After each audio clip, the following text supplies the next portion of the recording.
Comments की श्रृंखला में से एक है, जिसमें कभी मोदी जी की बोटी बोटी करने की बात, तो कभी कब्र खोदने की बात, कभी उनके ऊपर वर्ग, जाति, समुदाय के सूचक शब्दों के द्वारा अपमान करने का प्रयास किया जाता है। और यह निश्चित रूप से कांग्रेस से पूछना चाहिए। 2014 मई में जब कांग्रेस की सरकार गई, कितने ओबीसी मिनिस्टर थे?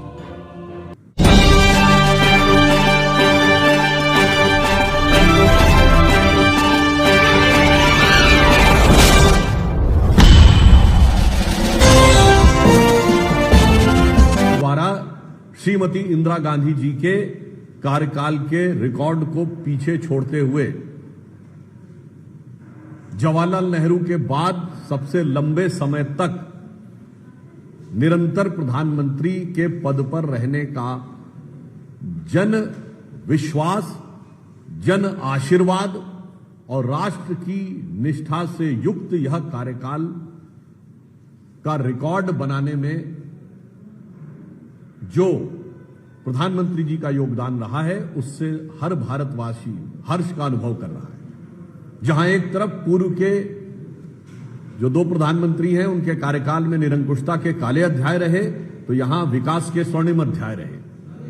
और प्रधानमंत्री श्री नरेंद्र मोदी जी जन समर्थन के द्वारा चुनकर आकर प्रधानमंत्री पद पर आसीन होने वाले प्रधानमंत्री हैं, जबकि इंदिरा जी और नेहरू जी दोनों पहली बार जब प्रधानमंत्री बने तो जन समर्थन के द्वारा नहीं, परिस्थितियों की अपरिहार्यता या परिस्थितियों के राजनीतिक दांवपेच के बीच में से बने थे। परंतु इस अवसर पर ही झारखंड सरकार के एक मंत्री अंसारी जी के द्वारा जिस प्रकार का विद्वेषपूर्ण, क्षुद्र और अवमानना से भरा हुआ बयान प्रधानमंत्री श्री नरेंद्र मोदी जी के बारे में किया गया है, वो एक बार फिर कांग्रेस के उसी घृणित मानसिकता को दर्शाता है कि देश के सर्वोच्च पद पर बैठे हुए एक चाय बनाने वाले के बेटे, जो लोकतंत्र के, भारत के विकास और विराट स्थिति के प्रतीक के रूप में बैठे हुए हैं, उनके बारे में, उनके बचपन, उनकी पृष्ठभूमि और व्यवसाय को लेके इस प्रकार का घृणित कमेंट, ये उन्हीं कमेंट्स की श्रृंखला में से एक है, जिसमें कभी मोदी जी की बोटी बोटी करने की बात, तो कभी कब्र खोदने की बात, कभी उनके ऊपर वर्ग, जाति, समुदाय के सूचक शब्दों के द्वारा अपमान करने का प्रयास किया जाता था। परंतु यह घटना सिर्फ एक अलग नहीं है, यह कांग्रेस की एक सुविचारित योजना का हिस्सा है, क्योंकि कांग्रेस के नेता प्रतिपक्ष श्री राहुल गांधी जी हमेशा से प्रधानमंत्री श्री नरेंद्र मोदी जी के बारे में बहुत अशोभनीय शाब्दिक लफ्फाजी करने के आदतन हो चुके हैं, आदी हो चुके हैं, और यह उनकी गरिमा के तो प्रतिकूल है ही। भारत में संविधान की मर्यादा और राजनीति की मर्यादा को ध्वस्त करने का एक उदाहरण है। आज तालकटोरा स्टेडियम में राहुल गांधी जी द्वारा आदतन फितरतन जैसे बोला जाता है, उसी प्रकार की जो बातें बोली गई, उसके ऊपर हम स्पष्ट करना चाहते हैं। 4 पीढ़ियों तक भारत के पिछड़े वर्ग की आकांक्षाओं का हनन करने वाले, उसका दमन करने वाले कांग्रेस के इस प्रथम परिवार के सदस्य राहुल गांधी जी आज एक मुखौटा लगाकर अपनी चुनाव में हुई हार की खिसियाहट निकालना चाह रहे हैं। हम राहुल गांधी जी से पूछना चाहते हैं कि आज उन्होंने कहा कि विश्वविद्यालयों में कितने प्रोफेसर किस वर्ग के हैं, तो श्री राहुल गांधी जी ध्यानपूर्वक सुनिए।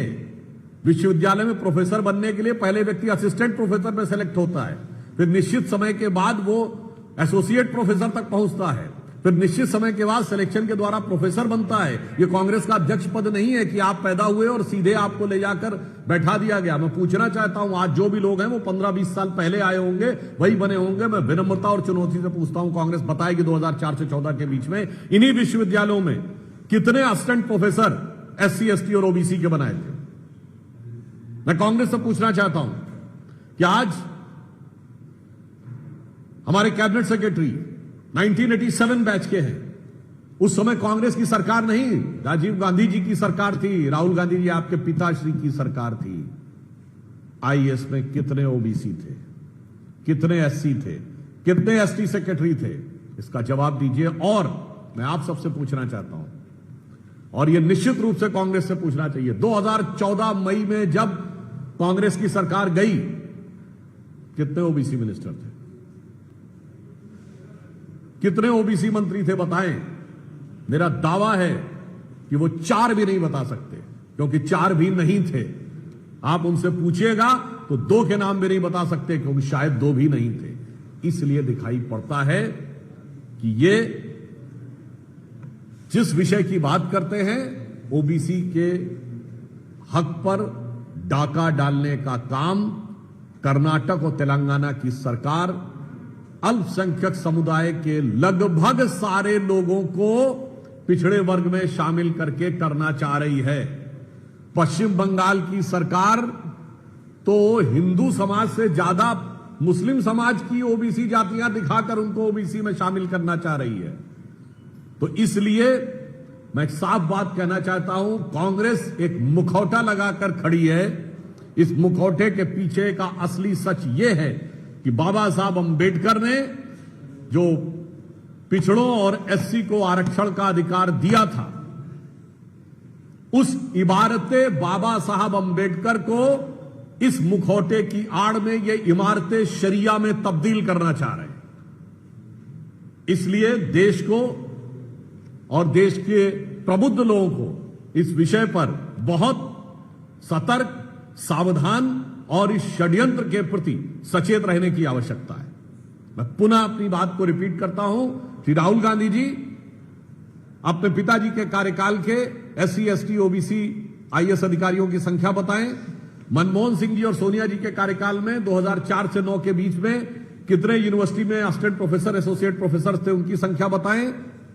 और अब यह बताएं कि मुस्लिम समाज की कितनी जातियों को उन्होंने OBC में इंक्लूड क्यों करवाया है, और इसके द्वारा वो किसके हक के ऊपर डाका डालने का प्रयास कर रहे हैं। धन्यवाद। बिंदु और, कभी कभी क्या होता है कि जनता सत्य की परीक्षा करती है, मगर कभी कभी सच की परीक्षा स्वतः और स्वयं हो जाती है। आपने देखा होगा कि चुनाव के विषय को लेकर जिस प्रकार से कांग्रेस पार्टी, इंडी गठबंधन और विशेषकर श्री राहुल गांधी अनलगढ़ आरोप लगा रहे हैं, पहली बात तो ये इनकी मानसिकता को दर्शाता है कि आपातकाल के 50 साल हो गए मगर मानसिकता नहीं बदली। यदि इंदिरा जी कहती थी कि संवैधानिक संस्था की मान्यता इस आधार पर तय होगी कि मैं चुनाव में जीती या नहीं, तो आज राहुल गांधी कहते हैं कि चुनाव आयोग की मान्यता, प्रामाणिकता इस आधार पर तय होगी कि हम चुनाव जीते या नहीं। और आज महाराष्ट्र के चुनावों को लेकर जिस प्रकार से इन्होंने प्रलाप किया था, तो AICC के ही एक पूर्व सचिव जो 2018 से 24 के बीच में महाराष्ट्र के प्रभारी रहे, उन्होंने एक आर्टिकल में लिखा है, महाराष्ट्र की पराजय की विवेचना करते हुए लिखा है कि हम किसी अन्य को दोष नहीं दे सकते, कांग्रेस पार्टी और इंडी गठबंधन के अंदर की जो कमियां थी उसके कारण हम महाराष्ट्र हारे। अतः राहुल गांधी जी का दावा, उन्हीं की पार्टी के नेता जो AICC के सेक्रेटरी रहे और महाराष्ट्र के इंचार्ज रहे, उनके यथार्थ के धरातल पर बिखरता नजर आता है। और दूसरा, महाराष्ट्र के बारे में तमाम अनाप शनाप बात करने वाले राहुल गांधी से मैं पूछना चाहता हूं, शिवसेना उबाटा ने तो कहा था कि उद्धव ठाकरे जी को प्रोजेक्ट न करने के कारण हार हुई।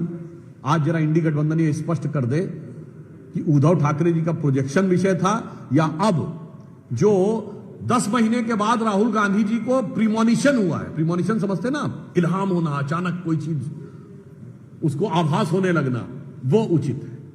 दोनों ही दृष्टियों से स्पष्ट है कि आज जब संसद का यह सत्र चल रहा है, जब भारत की सेना का के शौर्य के कारण हर भारतीय का स्वाभिमान आसमान पर है और महंगाई जमीन पर है, 2.1% इस समय महंगाई की दर है, भारत का तिरंगा, अंतरिक्ष में तिरंगा दिख रहा है, मानसून चंगा दिख रहा है, मगर इसके बावजूद भी कांग्रेस पार्टी और इंडी गठबंधन के लिए हर विषय के ऊपर न सिर्फ हंगामा करना है, बल्कि बहुत ओछी, अभद्र भाषा और शैली के द्वारा देश के सबसे लोकप्रिय ओबीसी प्रधानमंत्री के बारे में निरंतर अपमान और घृणा की अभिव्यक्ति करना है।